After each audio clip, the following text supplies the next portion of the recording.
You gotta give me one thing. I'm a scary judge of talent.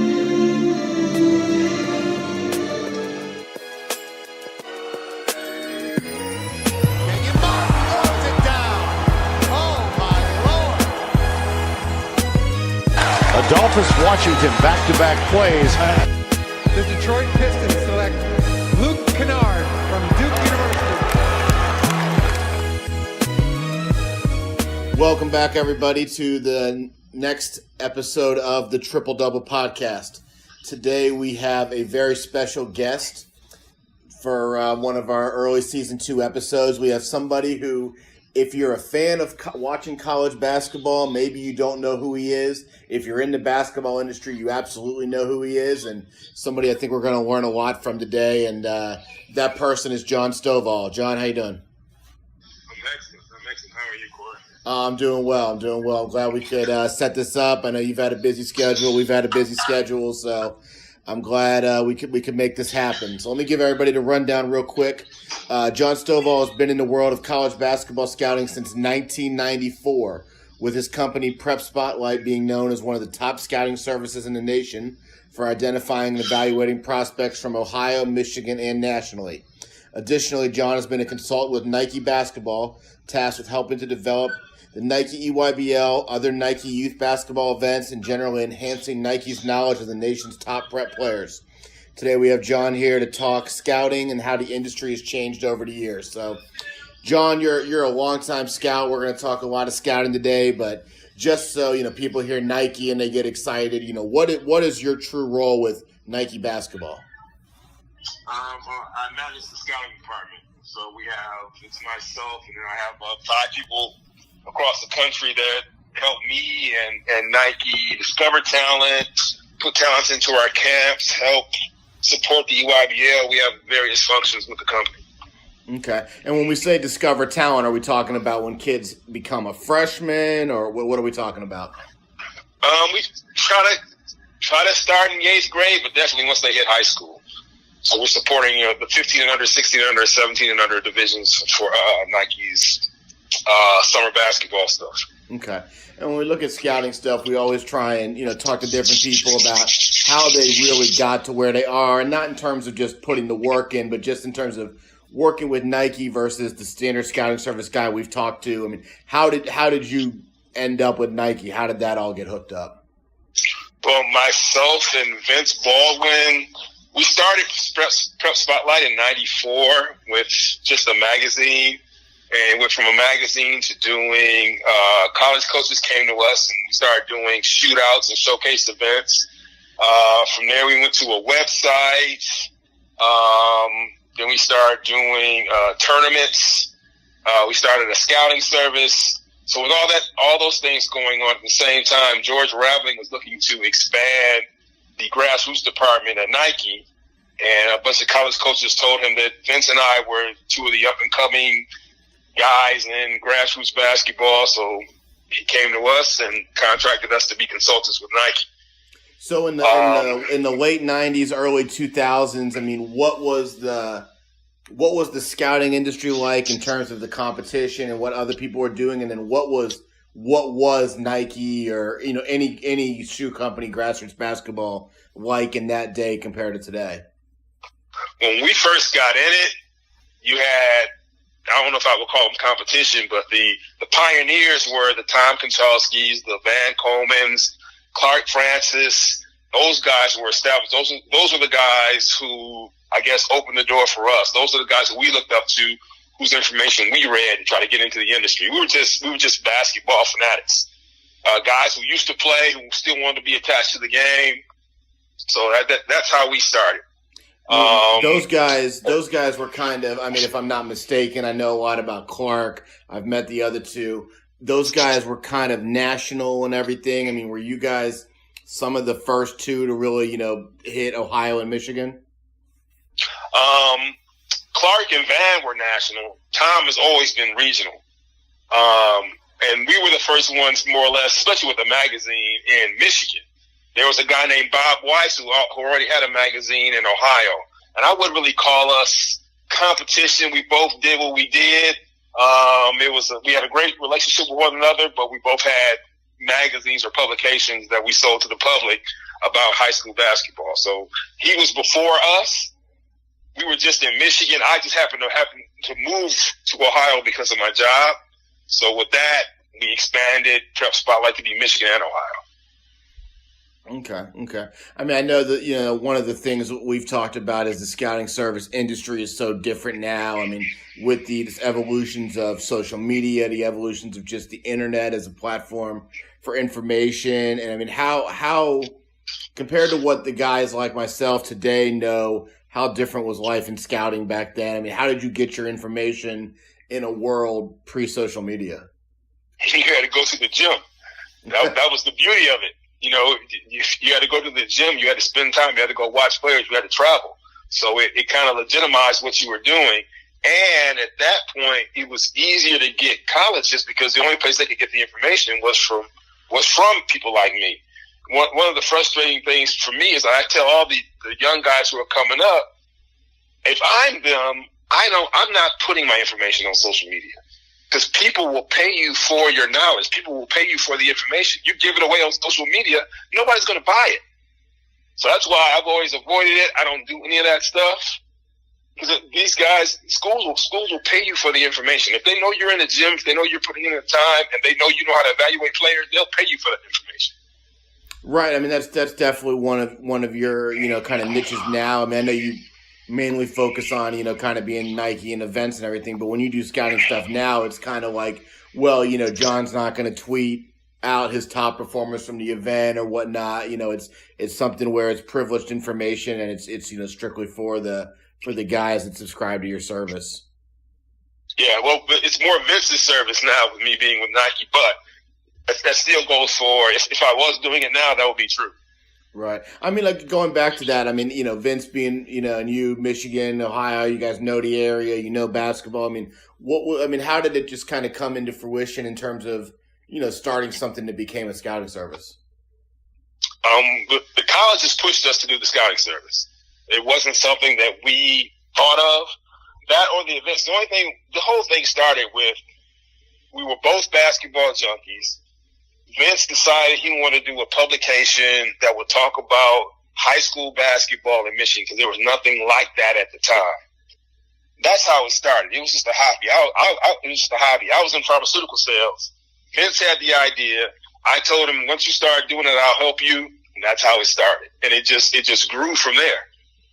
I mean, to anybody young listening to this, podcast, that maybe doesn't remember the magazine. I mean, going back to when I graduated high school in 2007 and when I was coaching AAU, I mean, until whatever the last year you did the magazine was, I mean, the magazine was such a great thing. And I mean, when I started Cincy Prep Hoops Report, it's kind of a similar thing, I think, to what you experienced, where the community really, really embraces the product. It's the only source of that type of proprietary information that they can buy in a magazine for $5, and just the idea of kind of ranking the players in the state, talking about the top high school teams and whatnot, who's recruiting who. I mean, it's something that generates so much excitement in the community, and as well as conversation, as well as rivalry. Absolutely. So, I mean, you've told me stories about Vince and you guys were, I think you told me you would go to games all day in the Midwest. You drive all through the night. You end up at the Northeast to go to an event the next day. I mean, how did you guys then decide, this is, pre-social media again, so it's harder to, get information, whether it's YouTube or Twitter or whatever, on players from different regions. You had to actually travel it. How did you guys make that shift to becoming national as opposed to just Ohio, Michigan? Well, our niche was always Ohio, Michigan. To us, we were just giving our opinion on the national guys. To us, he was the expert for Michigan. I felt like I was the expert for Ohio. Because we went to some of the national showcases, we knew the national kids, so we just throw something together more or less nationally. We didn't really claim to be trying to compete with the Clark Francises or the Van Colemans or any of those guys. We were just doing our little piece. So that was never none of this stuff was really a goal for us. It all started off as just like I said, it was just a hobby, just a little side thing that we were doing. and it just expanded from there. It kind of blew up from there. And I mean, it speaks to, we've had Chaz on this podcast twice. We've had TJ on this podcast twice. We've had other scouting people, B Snow, Corey Evans, whatever. And, everybody says the same type of thing, which is, something that people in scouting say, which is, it's easy to pick out high majors. And, you're ranking those guys nationally. But, when you say Ohio and Michigan, you're talking about two states with a lot of talent, some high major talent, but a lot of talent throughout the whole Division I level. And, that is where you guys really were able to start. But then I assume that, with Nike offering the platform of being able to see so many kids as grassroots evolved, then you got to kind of get a better feel nationally. Yep, I would agree with that. Mm-hmm. Okay. We're going to pause 1 second for some quick advertising. This podcast is brought to you by PlayEasy.com. For players, coaches, or casual athletes looking to book a sports facility, as well as owners and managers of sports facilities, PlayEasy.com is the new one-stop site for streamlined services. If you're looking for a place to practice, play, host your tournament, camp, or other, simply go to PlayEasy.com and create a booking request for your area. Your request will go out to surrounding facilities who will respond with their best offer. Once you receive the offer that best fits your needs, book the facility and you're ready to play. For facility owners and managers, PlayEasy puts the power in your hands to maximize the usage and visibility of your facility. Register your facility for free today at PlayEasy.com. PlayEasy.com is the booking site built by athletes, coaches, and facility managers, and is proud to help bring you the Triple Double Podcast. This podcast is also brought to you by Anago Cleaning Systems. Are you tired of struggling in a dead-end job? If so, Anago Cleaning Systems has what you're looking for, an opportunity to go into business for yourself, but not by yourself. With franchising opportunities available for as little as a $2,500 down payment, purchasing an Anago franchise has never been easier. Once you own your Anago franchise, you're licensed to clean commercial facilities all around the greater Cincinnati, Dayton, or Columbus areas with the support of Anago's sales, quality control, operational, and accounting staff. Call 513-332-0033 today for your opportunity to be your own boss and grow your own commercial cleaning company under the guidance of Anago's proven and successful system. Again, call 513-332-0033 to learn more. With Anago, your future starts today. All right, we're back with the Triple Double Podcast. Thank you for listening to our advertising. So, John, let's talk about, again, we're talking about being in scouting for so many years, since 1994. You've seen a lot. One thing I'm grateful for, the reason I wanted to have you on this podcast, is you've given me a lot of advice. And, I just wanted to kind of look into, some of the stories from your past and everything. And, having the magazine, being kind of the first voice in Ohio for kids to look at and have an understanding of, where they stand in the class. Here are the kids I'm competing with. And, however you feel about rankings, it's still good because it drives that competitiveness among kids trying to, get those college spots. But one story that's always stood out to me is you talking about Matt Sylvester approaching you about the magazine. You talking about the Jawad Williams story? Yes, sir. Oh, or his, when I first met him. I think it's the same story as the one I know. No, that's two different ones. Well, go ahead. So the first one, when I first met Matt, he was in the ninth. No, he was in the ninth or going into the ninth. I don't remember, but anyway. So obviously he was not in the magazine. So he approached me. He saw the magazine. He asked me about it. He was just talking about, how it works. How do I see players? Blah blah blah blah blah. And he says, well, I'm going to be in your magazine. I said, good for you. I hope you do. Keep working hard. He's like, no, you don't understand. I'm going to be the best player in your magazine before I graduate. I'm like, good for you. Great. I hope you are. And, 4 years later, he ends up being number one. Now, why I love Matt Sylvester is the Jawad Williams story. So we're having a tournament at the University of Toledo, and Jawad's team is about to play Matt's team. So I'm standing at half court on the sideline, and Matt comes over and he said, which one of those dudes is Jawad? I said, that's him right there. He's going through the layup line. So Matt's like, I'm about to kick his butt. I'm going to show you who the best player in the state. It is in the state. I'm about to kick his butt. I said, don't tell me. Tell him. He's right there. As Jawad, he waits right there as Jawad comes back through the layup line and comes over there next to me. I said, there he is. Tell him. Matt says, hey, I'm about to kick your butt in this game. And I was like, whoa. And he commenced to doing it. He outplayed Jawad in that game. I was like, wow. Well, that's my guy forever. Matt Sylvester is my guy.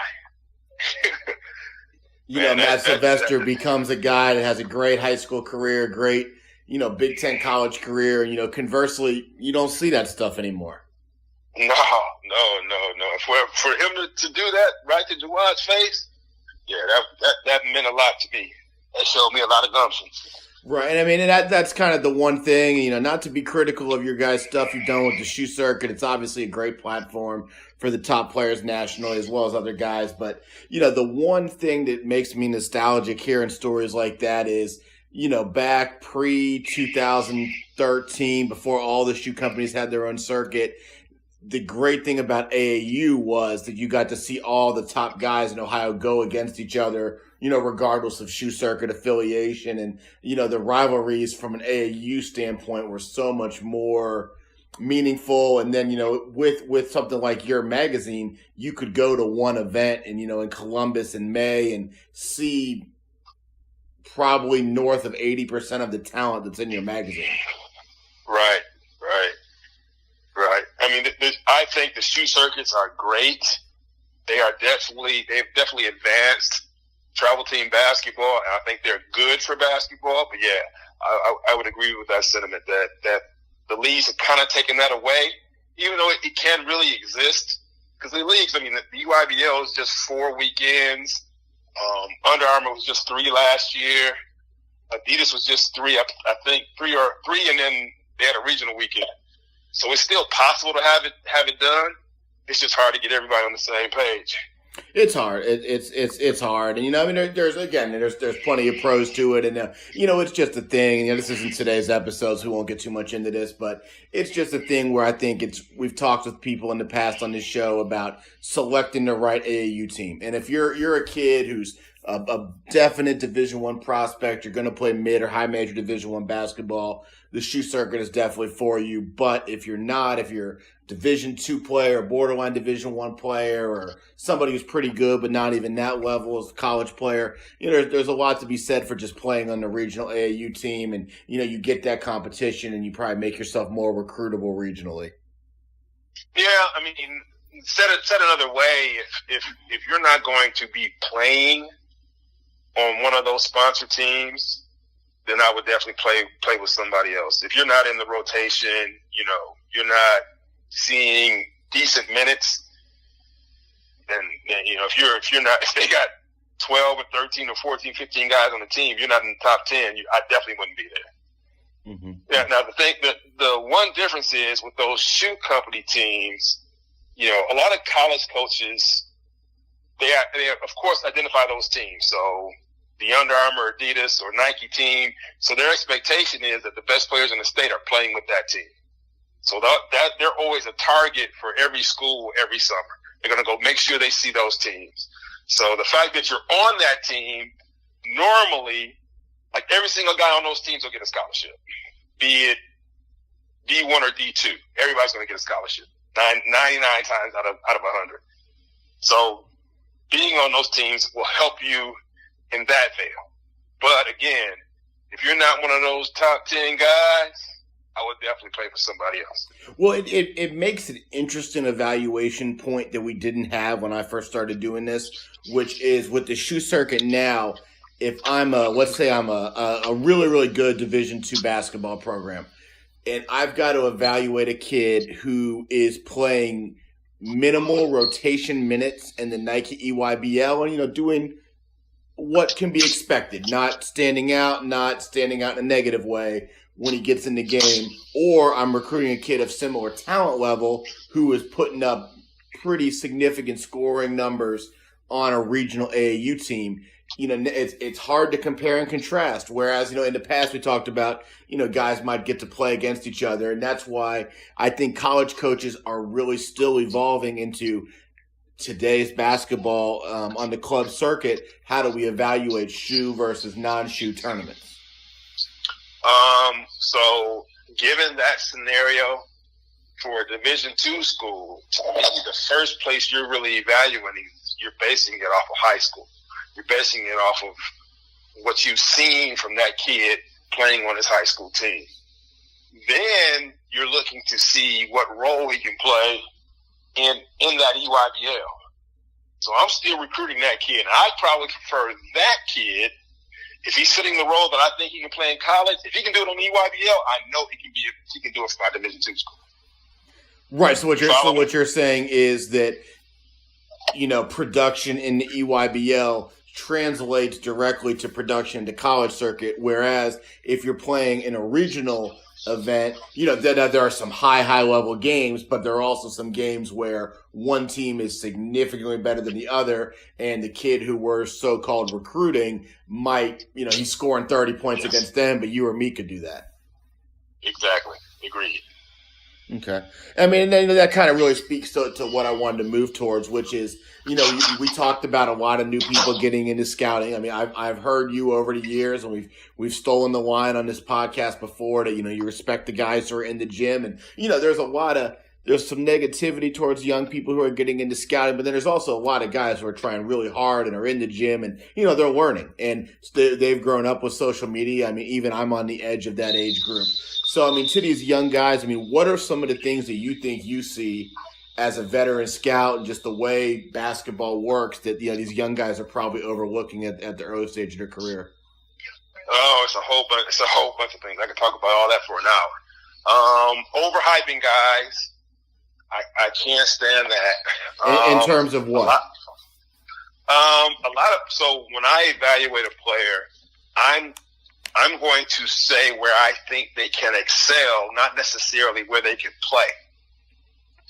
So a prime example may be a guy who goes to a lower Division I school, is there for 3 years, and then transfers to a high major school and has a nice, last year. So a lot of people will say, see, I told you that guy, he can play high major basketball. I'm like, but no, that's not the same guy that we were talking about in high school. He's now grown another inch. He's put on 20 pounds of muscle. He's had college conditioning. He's been in a place where he got to shoot all the balls. So now his confidence level is at a whole nother level. So now he goes to a high major. Of course, he can play a role there. But his best career was at that low major level. He had a great career. Well, that's level is the most overrated thing in basketball. No, that's a super interesting point. Level is super overrated. Because I think one thing I struggle with then, looking at that, I've never really looked at it that way. And one thing I would think of when I get a call from a high major assistant coach, and they ask me, well, what do you think of this kid? And I tell them. And then they ask me, well, who are some other guys in Ohio or, near Ohio we should be recruiting? And what I look at it kind of is, it's my job as somebody who, they subscribe to for my services to say, well, here are 4 or 5 guys from around the region or around the state that I think are recruitable. Now, they're not all necessarily good enough. And, I mean, if I hear you correctly, what you're saying is you want to shrink that list so then when it comes to the high major level, anybody you're telling them, hey, you guys should be on this guy, you're never wasting anybody's time with somebody who's borderline. Absolutely. But it takes a while for a scout to realize what that is. See, to me, you can't. Okay, now, first of all, a camp is the worst evaluation in the world. I'll never go to a camp to watch guys at a camp or a showcase and then make a stamp them with he's high major, mid major, D2. The camp is horrible. It's not real basketball. The only thing you can see at a camp, you can see talent and you can see athletic ability. You can't tell if they can play or not. Now you go to high school. High school, you're going to see you can see the kids in structure. You can see them playing in an environment where they're the man. They're the feature guy.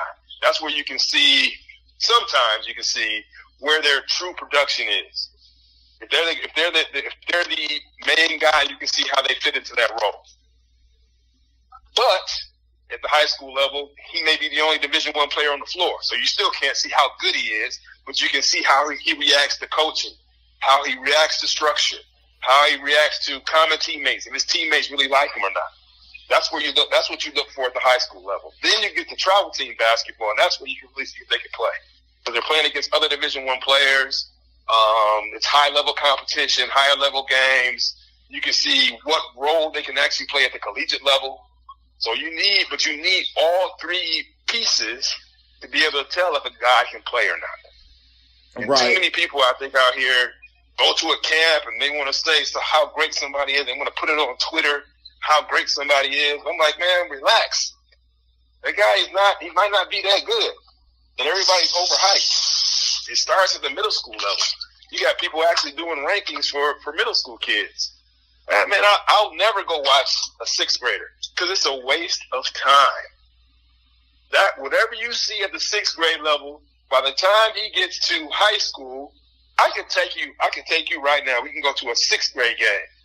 We can watch a bunch of kids play, and you can see one kid who may be the best player there. Don't see him again until he gets to the ninth grade. I can take you. I say, hey, who is that kid right there? You'd have no clue who he was because he's changed so much. Nobody really cares about sixth grade stuff. I know I'm spitting on anybody's game and what they do, but nobody cares about. Well, I mean, if those kids very well might be the number one sixth grader, but who cares? There's a kid in Cincinnati right now who's a really, really highly regarded eighth grader, and I happen to know the family because his two brothers. AAU for me is one of his brothers is the operations manager for my day job for my company. So I talk to the kid all the time, and I always tell the kid, dude, no one gives a damn who the best eighth grader is. Everybody gives who is the best 12th grader. And now you're in a great spot because you're an advanced player for your age and you're going to have some resources because of your early reputation. But, you're at step one of a long, long journey. Right. I'm not going to say eighth grade. I'm going to watch eighth graders because normally they're starting to mature. Their bodies are starting to develop. So you can actually project some of an eighth grader. But below that, that's a waste of time, in my opinion. Right. I mean, and just with basketball, I mean, again, the idea of your experience versus guys who are newer in scouting. I mean, what are some of the basketball things that you think you look at that, they're probably overlooking? Seeing kids in different venues. Paying attention to where a kid can excel versus where they can possibly play. I mean, let me interrupt you and tell you what one of my big ones is I see a lot of young guys saying their evaluation of a specific kid greatly differs from week to week. And to me, right. I think as you get experienced in this, you shouldn't really say, well, this kid is one of the best players in the country one week, and then the next week say, well, this kid's probably more of a mid-major basketball player. Yeah, I would agree with that. But again, that takes time, and you no need doubt. to be reserved. I was always good at. I'm reserved at first. You got to prove it to me. You can't just now. I'll admit, some guys who check all those boxes. They're long. They're athletic. They're skilled at a younger age, and they're productive in the game. Okay, I get it. Yeah, some kid that's a 6'5", ninth grade point guard with a 35-inch vertical that can shoot threes. Yeah, he's probably high major. Yeah, that's easy. But some of the other ones, you gotta relax. And I don't think guys see what is going to be. I think they get caught up in what is, and what is can always change. Okay. As opposed to trying to project what the kids can be. Sometimes that's hard to see. Sometimes it takes a while to learn how to develop that. But I think some of these young guys don't see it. Especially So when when you I look said, at not everybody's a Division I player, and then the other one is not everybody that's pretty good at basketball is a college basketball player. And I mean, I think we're looking at way too many things here when really, in Ohio we can narrow it down to about 30 kids a class in terms of Division I, and it's you've got to learn how to look at all the different levels. And I mean, somebody like you is, you affiliate with Nike, you do the EYBL, you're obviously going to gravitate much more towards Division One. But to me, if you're younger, I mean, you really want to start looking at, well, here's guys for Division Three, Division Two, and then, you slowly move up with, again, the guys who are going to be pros. I mean, I remember being young and AAU coaching and walking in to watch a bunch of Cincinnati kids in a gym, and I saw an 8th grade Julius Randle. And I mean, he looks like he does now, in the NBA. And it's not hard to go, oh yeah, that guy's going to be a pro. But that's not what scouting is, because anybody who's ever watched basketball can do that. Right. And a lot of these guys, another thing about the younger guys is some of them, they don't get out. And I understand that can be difficult. So they'll see a guy in their area and think he's great and not understand there's 50,000, there's 50 guys like that across the country. He's not that great.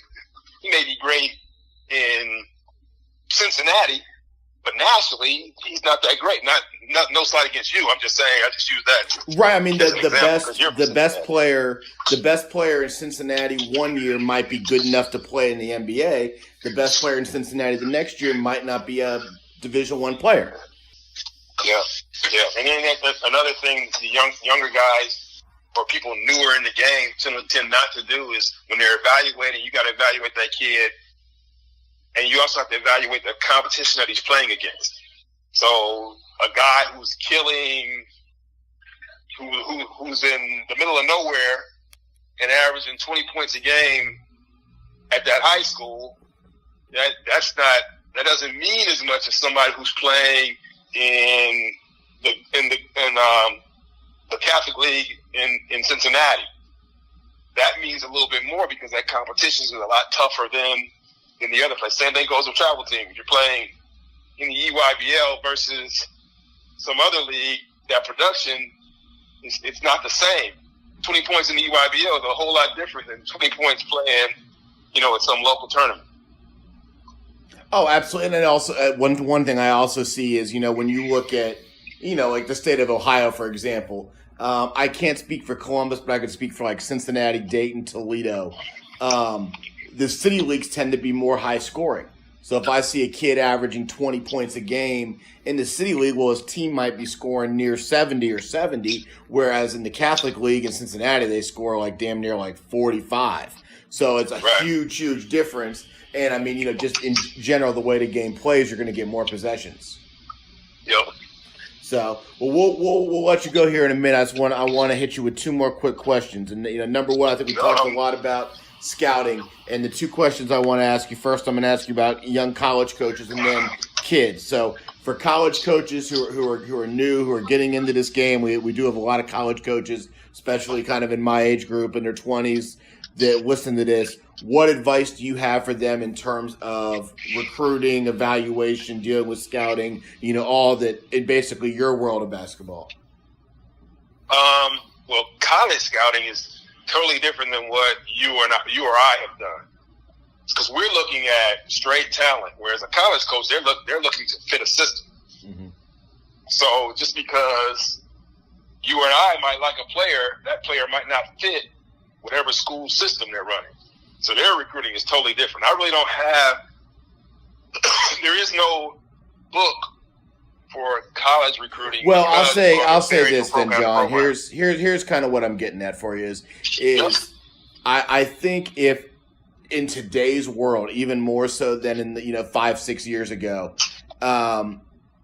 if I was a new college assistant for the first time, something like the Nike EYBL would intimidate me more, hitting the road for the first time, trying to form relationships, than the old way where, you had a lot of tournaments and it was more regionalized and you had a better chance to know people? It depends on if it's a mid-major or above coach. I disagree. Below that, maybe, but it all depends. It all depends. Okay.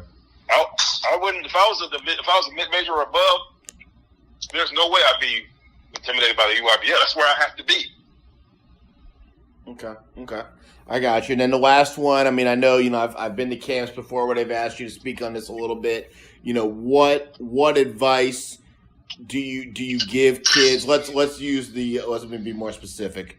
What advice do you give kids, regardless of where they come from, who feel like they haven't received the proper exposure, but they feel like they're a good player? Well, the first thing I'd say is probably let's back up. If I was going to give a player any kind of advice, first thing I'd tell them is don't worry about rankings. Rankings are, I'm not going to call them garbage, but they're nothing for a player to really be worried about. Rankings are good for two things to a player. One, if you are ranked, understand that all that's done is put a target on your back. So now everybody you play against is going to be coming at you and trying to raise their own profile off of you. So keep working, understand that, try to play hard at all times, and keep that in the back of your mind. If you're not ranked, use that as motivation to keep working and get better. So my first thing is don't worry about rankings. My second thing is don't worry about level. So whenever somebody comes to me and they say, hey, what should I do as far as going to school? What school should I go to? My answer, I have a question back to them, and that is, what is your goal? What is it that you want to do? You want to go to, your dream school, a school you've always wanted to go to. You're not really worried about, playing time so much, but you just want to go to whatever school. That's your dream school. If that's the case, then do that. If you just want to go there and you want to go someplace, you just want to play, you're not worried about being some star or whatever. You just want to go someplace and play. Go to the schools that have been recruiting you from the beginning. Go to the schools that love you, that are invested in your future. And normally that's going to be the schools that have offered you at the beginning. The ones that have been there for 2 or 3 years recruiting you. They're invested in your future. They want you to be in their program. They love you. That's where you should go, in my opinion. Well, then you have the guys. No. That just, it reminds me of the first point you had about rankings not mattering. I mean, I think that's one of the final things with scouting that we need to discuss, which is that, sometimes we get them wrong. We can't be afraid to admit that. And, for kids, it is irrelevant, but it's a great source of motivation. And it reminds me of, I'm going to say like 2014, 2015, you and me and Kurt Stubbs were at Chaz Wolf's event, not the Dunk for Diabetes, back when he used to do one of the cancer research events. And we were up there, I think it was at Massillon Jackson or one of the Massillon schools, and a kid walked by from northeastern Ohio. I think he went to Ashland High School, and he walked by, and Stubbs really liked this kid's game, and Stubbs grabs him, and he points at you, and he goes, hey, that's John Stovall, the guy that didn't think you were good enough to be ranked in his book. And, we all laughed and laughed and laughed. Well, I'll tell you what, nobody thought that kid was good enough, and that kid ended up signing a full scholarship to play Division I basketball. So, I mean, we get him wrong, and, I mean, that just shows you, the rankings at the end of the day mean very little. Yeah. I mean, kids change. I have no problem being wrong. I'm going to be wrong. Like I tell everybody, ranking is just one person or one group of people's opinion in one piece of time. You can't see a kid work out all the time. You can't see every game they play in high school or their travel team. You can't see all of it. You just do the best you can. That's why people who do rankings never say anything to each other to downgrade that person about their rankings. I never say anything when I worked for ESPN, I never said anything to Rivals or Scout or any of those guys, because I know what it is that they're doing. They're doing the best they can. All you can go by is what you see, and you can't see everything. So it is what it is. Nobody's trying to disrespect anybody, or you got to keep emotions out of rankings. That was easy for me. Nobody ever really came at me very much. So, but the last thing I was going to say about level. So if a kid wants to be a pro, they want to get paid for playing basketball. The whole thing is to go someplace where you're going to be on the floor. If I go to Ohio State, Corey, and I score 500 points over the course of my career, and you go to Ashland and you score 1,500 points over the course of your career, guess who's going to get paid for playing basketball? It's not going to be me. It's going to be you. So go somewhere where you're going to play. You want to play. That gives you a great college experience. To me, the goal is to have a great college experience. Be the big man on campus. Enjoy life, enjoy college life, and it's all about playing. It's not about being at the biggest level. It's about playing. And I mean, even you talk about wanting to be a pro, and that's all great. But I mean, I know you played college basketball, and I forget what level it was. I know it wasn't Division I, and I mean, it's led to you having an opportunity to work in basketball for a lifetime. And other guys have gone to play Division III or Division II and get into coaching or scouting or just successful in other aspects of life. So I mean, it's basketball at the end of the day is supposed to be a tool. Yes, absolutely, and use it as such. Don't let it use you. Right. And I mean, being around the shoe circuit, I mean, I'm an AAU guy. There's a million great things about AAU, but, you always do hear negative stories. And, that's one thing that as a kid, you have to always, at the level of talent you guys see, make sure you're using it, not using you, because there will be people who might try to get in your way if you don't take advantage of those tools. No doubt. No doubt. So, all right, well, we'll wrap up here. It's late here on Eastern time when we're recording this. John, I want to first of all thank you. You've done, since I started, we did an episode last week. I just kind of told the story in long form of how I kind of randomly got into scouting. And I remember one of the first moments I decided I wanted to do a scouting service, you had let me see one of your packets with kind of your samples and everything in Orlando in 2011. And, you've been a great friend and resource to me. So thank you very much. And we're glad we could have you on the show. No problem, man. My pleasure. I'm proud of you, man. I'm proud of what you've grown into. Jason, make sure you hold on to that recording for me. I want that one separate. That's going in the intro. But guys, that was John Stovall. Like we talked about, been in scouting with Prep Spotlight since 1994, consultant for the Nike EYBL, and a tremendous source of knowledge and scouting and youth basketball in general. So that was Jason Moore, our producer, John Stovall, our guest. My name's Corey Albertson, and thanks for listening to the Triple Double Podcast.